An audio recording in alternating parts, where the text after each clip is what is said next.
कि ये question number 1 है। इसमें निर्देश दिया गया, मान लीजिए कि अवयव ए बराबर इतना हो तो दिखाइए कि n बिलोंग्स टू n, जहाँ n ये जो है प्राकृतिक संख्या है, यानी किसी भी प्राकृतिक संख्या के लिए जो n का मान होगा इन समीकरणों के लिए वह लेफ्ट हैंड साइड और राइट हैंड साइड के बराबर होगा, जहाँ i कोटि 2 का तत्समक अवयव है। तो ऐसे क्वेश्चनों को गणितीय आगमन के सिद्धांत के द्वारा लगाया जाता है। गणितीय आगमन का जो सिद्धांत होता है उसका नियम जो होता है, दिए गए समीकरणों को पहले Pn के बराबर मानते हैं।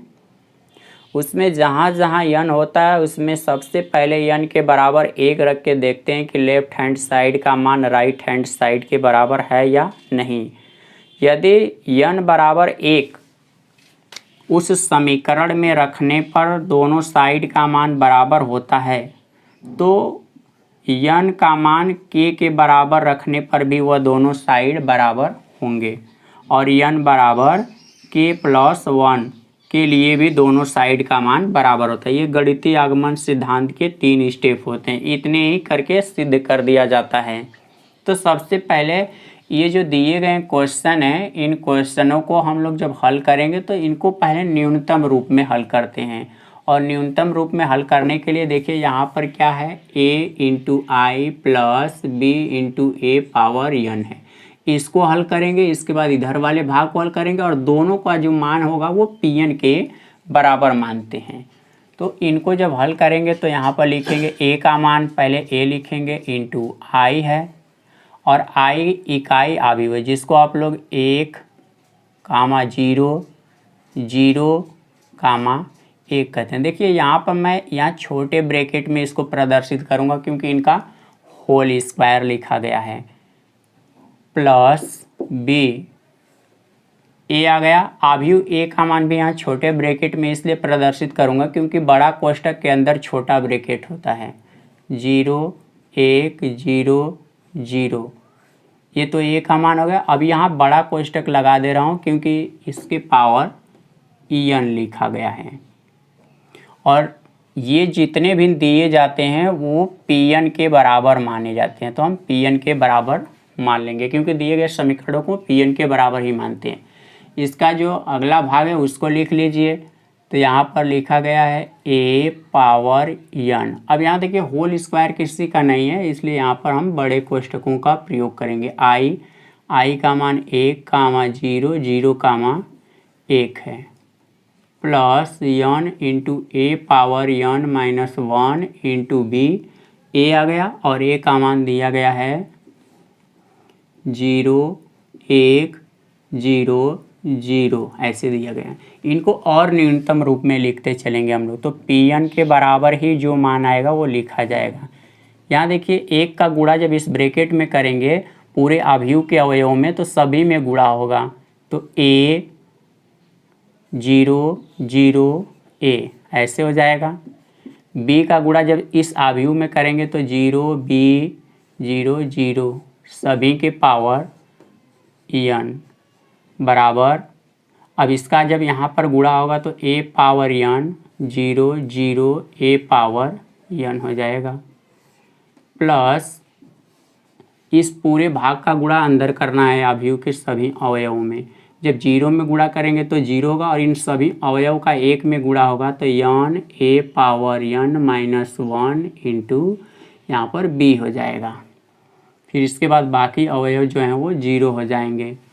अब इनको जोड़ना है तो जोड़ेंगे हम लोग। Pn बराबर, इसको जब यहाँ जोड़ा जाएगा तो a, 0 में b को जोड़ेंगे तो b, 0 को 0 में जोड़ेंगे तो 0, a को 0 में जोड़ेंगे तो a हो जाएगा, पावर n बराबर। इसको जोड़ना है तो देखिए a पावर n को 0 में जोड़ा जाएगा तो a के पावर n होगा। 0 को जब इस सभी अवयवों में जोड़ेंगे तो वही अवयव बचेंगे, तो इनको जैसे हैं वैसे ही लिख दीजिए। 0 में 0 को जोड़ेंगे 0 हो जाएगा, a पावर n को 0 में जोड़ेंगे तो a पावर n हो जाएगा, और इसी को समीकरण नंबर 1 मानते हैं। अब ध्यान दीजिएगा, यानी ये जो दिए गए हैं उनका मान हमने यहाँ पर रखा और दिए गए समीकरण को किसके बराबर मानते हैं, Pn के। अब गणितीय आगमन का दूसरा स्टेप जो लिखेंगे हम लोग, वो n बराबर क्या रखना होता है, 1। n बराबर 1 रखने पर लेफ्ट और राइट दोनों का मान यदि बराबर हुआ तो n बराबर k और n बराबर k+1 के लिए भी ये सत्य होता है। तो चलिए इन समीकरणों में रखते हैं। लिखेंगे n बराबर k रखने पर, जहाँ यहाँ लिखेंगे जहाँ n belongs to natural number. यहाँ बताया गया है कि ये जो n का मान है वो एक प्राकृतिक संख्या होना चाहिए, जो कि एक प्राकृतिक संख्या है। तो ये मान रखिए इसमें। तो लिखेंगे Pn, n के स्थान पे क्या रखा जाएगा, 1। तो जहाँ जहाँ इसमें n होगा वहाँ पर आपको 1 रखना है। जब यहाँ पर 1 रखेंगे तो ये नीचे वाला जितना अवयव के अंदर अवयव हैं सेम वही बचेंगे। यहाँ पर ऐसे हमने कर दिया बराबर करके। अब देखिए यहाँ n का मान जब 1 रखेंगे तो a हो जाएगा। यहाँ पर n का मान 1 रखेंगे तो 1 में से 1 घटेगा, 0 होगा, और 0 किसके घात पे लिखा जा रहा है, 1 है। तो किसी भी संख्या के घात पे 0 होगा तो उसका मान 1, और 1 का गुणा n में करेंगे तो n, और n का गुणा b में करेंगे तो n इंटू, अब यहाँ पर देखिए n का भी मान क्या रखना है, 1। तो यहाँ 1 यानी कुल मिला के इसको जब हल करेंगे तो b प्राप्त होगा। अगला देखिए यहाँ 0 है, a के पावर n है और n का मान क्या रखना है, 1, तो a प्राप्त होगा। अब इन समीकरणों को मिलाइए कि क्या ये दोनों बराबर हैं या नहीं। तो दोनों बराबर हैं। तो लिखेंगे n बराबर 1 के लिए Pn सत्य है। मतलब जो ये फलन Pn माना गया है, इसमें जब n का मान 1 रखा जा रहा है तो दोनों साइड का मान क्या हो जा रहा है, आपस में बराबर। तब उस स्थिति में ये जो समीकरण 1 है, यहीं पर आप n के स्थान पे k रखेंगे और k+1 रखेंगे। केवल इसमें एक सिद्ध करना होता है, पहला वाला n बराबर 1 पर अगर सिद्ध हो गए तो n के स्थान पर क्या रखा जाएगा। तो लिखेंगे पुनः n बराबर k समीकरण 1 में रखने पर, जहाँ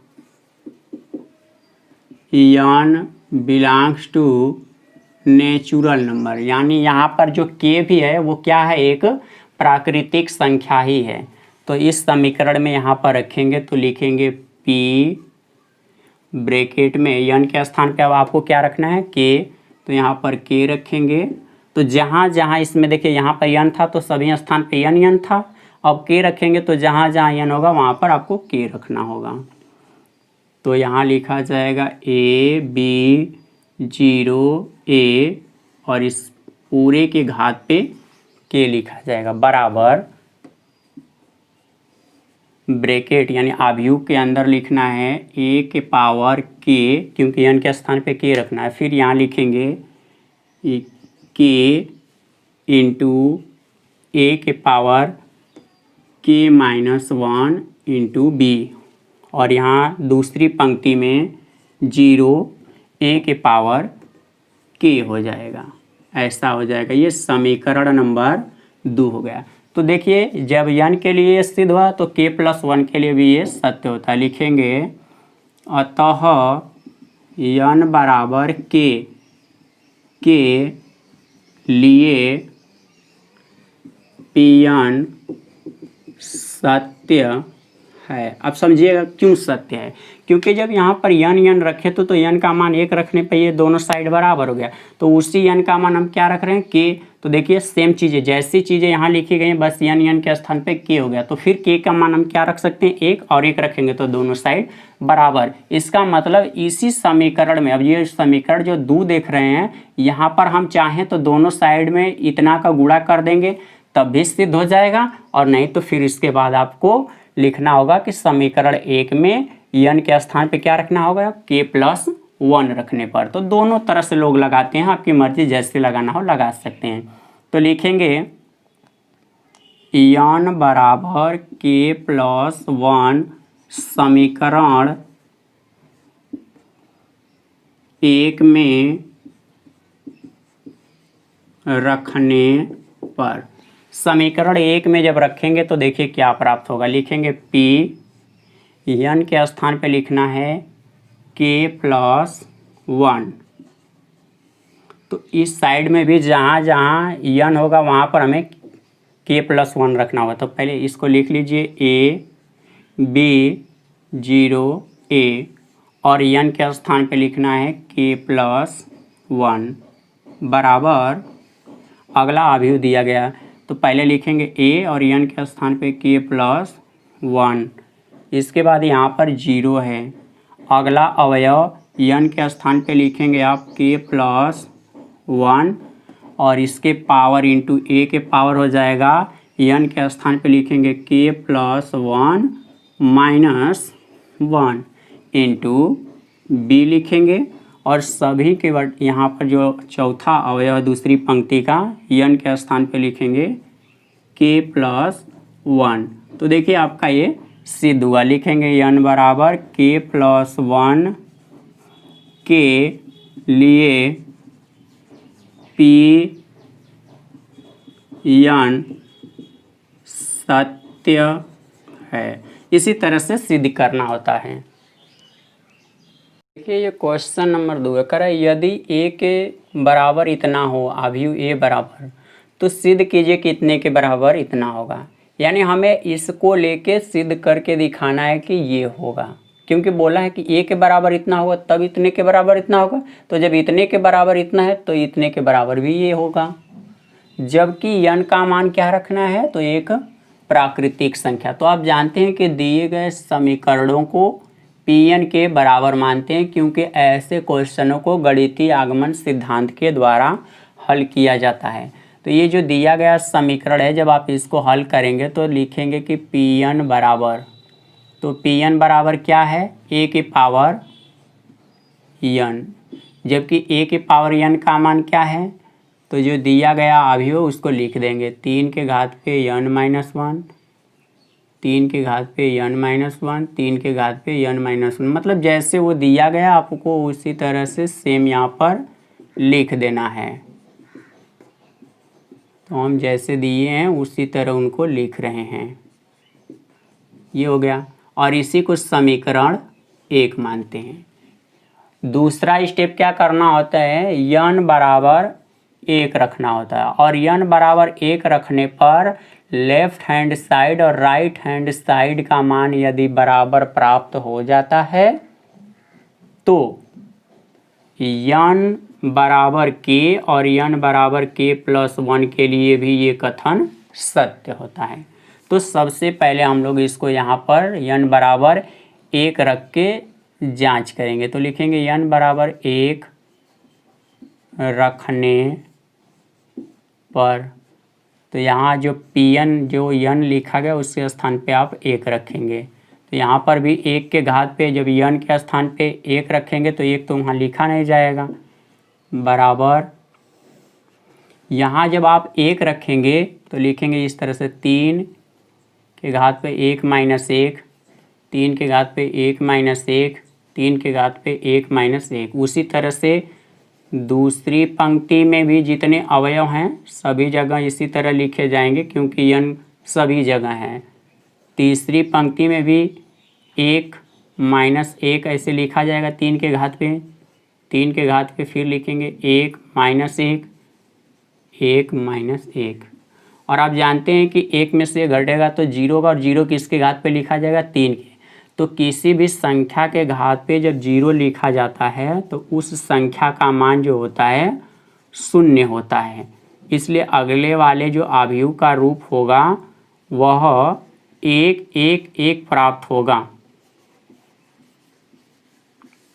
तो यहाँ पर हम इसको ऐसे बदल दे रहे हैं, 1 1 1 1 1 1 1 1, ऐसे हो गया। यानी इस अवयव का मान सभी अवयव 1 1 के रूप में प्राप्त हुए हैं। और ये जानते हैं कि इसका मान है a का, इसका मतलब लेफ्ट हैंड साइड और राइट हैंड साइड क्या हो गए आपस में बराबर। तो n बराबर 1 के लिए अगर ये सत्य है तो n बराबर k रखेंगे तब भी ये सत्य होगा। तो लिखेंगे n बराबर k, समीकरण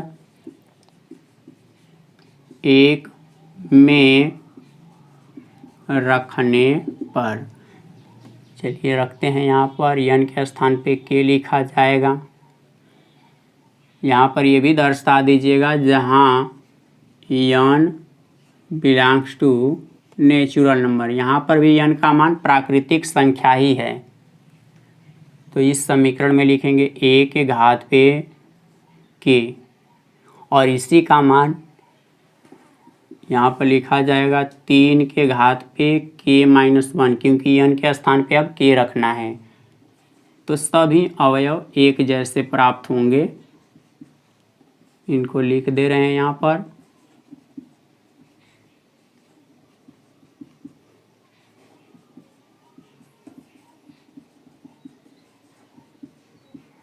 ये प्राप्त हुए हैं। अब इसी को समीकरण नंबर 2 कहा जाएगा। तो लिखेंगे n बराबर k के लिए Pn सत्य है, क्योंकि आप जानते हैं कि n का मान जब 1 रखे हैं तो दोनों साइड का मान बराबर, तो उसी n का मान k है, यानी k का मान भी 1 रखा जाएगा तो दोनों साइड का मान आपस में बराबर हो जाएगा। अब तीसरा नंबर जो होता है n के स्थान पे k+1 रखा जाता है। तो कुछ लोग यहाँ डायरेक्ट k के जो n है उसके स्थान पे k+1 रखते हैं। कुछ लोग क्या करते हैं कि ये जो दिया गया है a के पावर k, यहाँ पर दोनों साइड में k का गुणा करके ही सिद्ध करते हैं। तो जैसे भी हल करेंगे बात एक ही होगी। तो हम यहाँ पर हल करते हैं, लिखेंगे n बराबर k+1 रखने पर। अब कहाँ पर रखेंगे तो यहाँ लिखेंगे समीकरण 1 में। तो समीकरण 1 में हम लोग रख रहे हैं, P लिखेंगे, n के स्थान पे k+1 रखना है।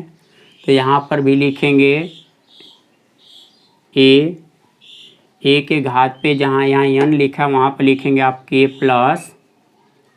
अब k+1 को क्या लिख सकते हैं आप, लिखेंगे a के घात पे k इंटू a, क्योंकि आप जानते हैं कि इस पे एक घात होगा और आधार बराबर रहते हैं गुणा में, तो घातों को जोड़ देते हैं, ऐसे लिख देंगे।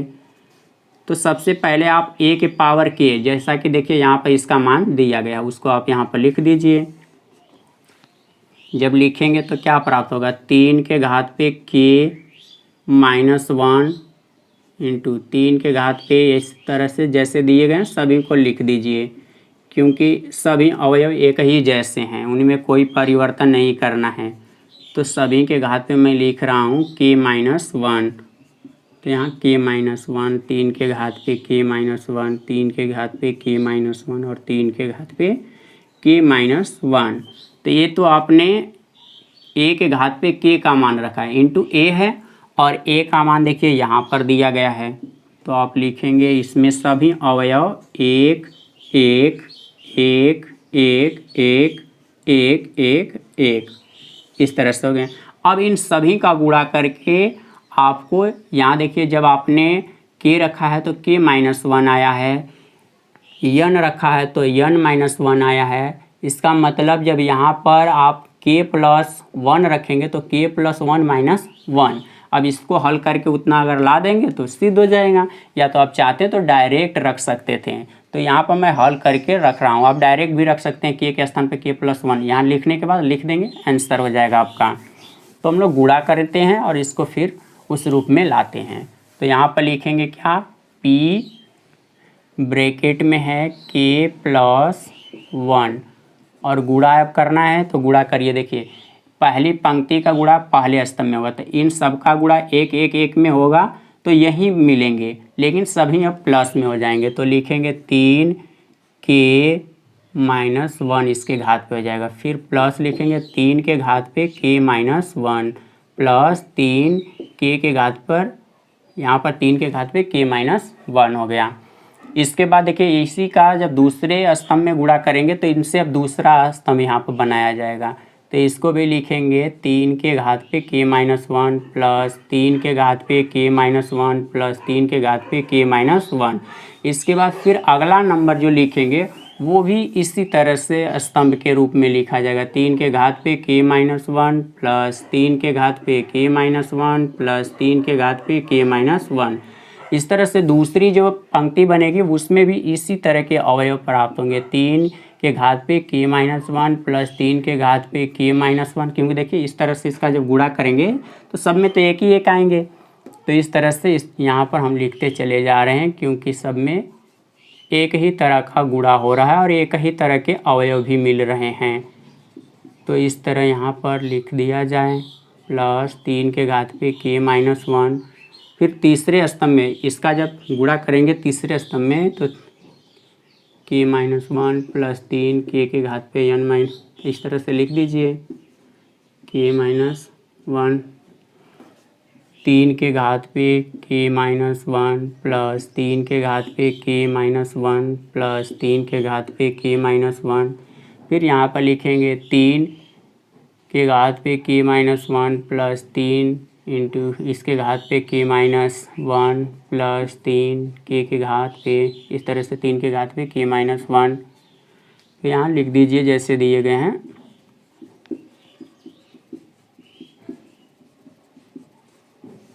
अब आप देख रहे हैं कि यहाँ पर ये जो लिखे गए हैं तीनों प्लस में, जैसे ए होता है तो यहाँ पर क्या जोड़ते हैं तो लिखते हैं 3a लिखते हैं, लेकिन यहाँ पर जो चीज़ें हैं उसी को हम लिखेंगे इस तरह से 3 इंटू के घात पे, यहाँ 3 के घात पे k-1।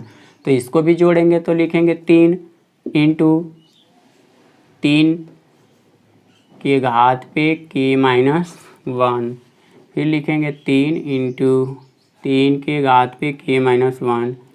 फिर उसी तरह से दूसरी पंक्ति में भी लिखा जाएगा, तो आप यहाँ पर भी लिखेंगे।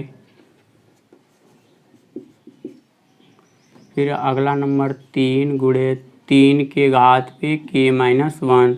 तीसरी पंक्ति में जब इनको हल करेंगे तो लिखेंगे 3 इंटू 3 यहाँ पर इससे, फिर लिखेंगे 3 इंटू 3 के घात पे k-1, 3 इंटू 3 के घात पे k-1। अब देखिए यहाँ पर जब आप एक चीज़ और जानते हैं, आधार बराबर होते हैं और गुणा में होते हैं तो उनके घातों को जोड़ देते हैं। तो जोड़ेंगे जब ऐसे, एक को समझ लीजिए 3 इंटू 3 के घात पे इस तरह से है, तो जब इनको लिखेंगे तो एक आधार लिखा जाता है 1 प्लस k-1। यहाँ ये घात होगा, ये प्लस में इससे जुड़ेगा, तो इसको हम क्या लिख सकते हैं k+1 -1। तो इसको लिख दीजिए 3 के घात पे k+1 -1। उसी तरह से इसको भी हल करेंगे तो प्राप्त होगा 3 के घात पे k+1 -1, 3 के घात पे k+1 -1। अगला 3 के घात पे k+1 -1, 3 के घात पे k+1 -1, 3 के घात पे k+1 -1।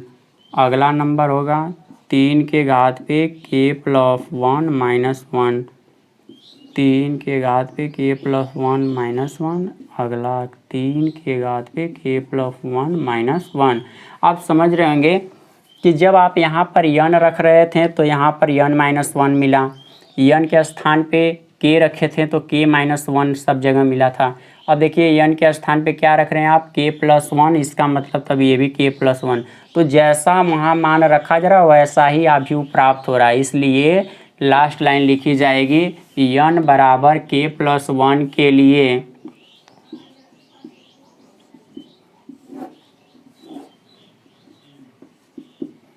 Pn सत्य होगा।